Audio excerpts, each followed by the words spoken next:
Non è facile presentare un film il cui titolo è ormai famoso in tutto il mondo e che ha per interprete il più bizzarro e versatile artista dei nostri tempi.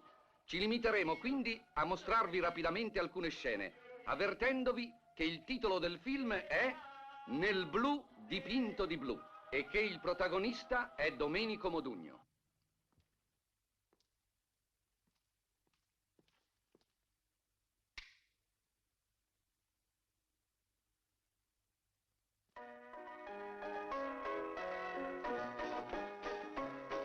Che comodo, ci vieni? Ma siccome continui a fare la civetta, io non ci vengo più.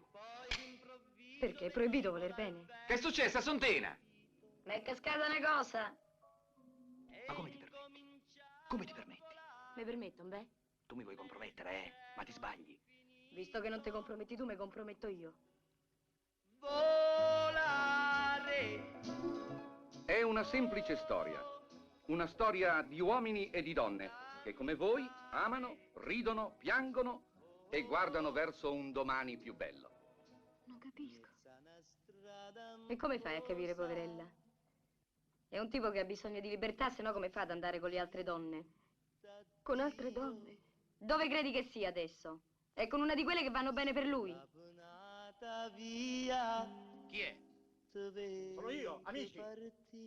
Ma che hai combinato, disgraziato? Ma che hai fatto? Che è successo? Ma tu vai dentro, ragazzo mio, in galera. Entro stasera o domani, ti vengono ad arrestare. A me? E che a me?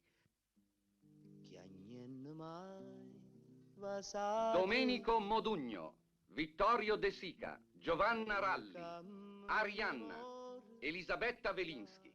5 personaggi, 5 squarci di vita intima che si fondono in un'unica vicenda, patetica e grottesca, commovente e terribile, in bilico come ogni vicenda umana tra la farsa e la tragedia. Se posso sapere chi è quel pezzo di legno?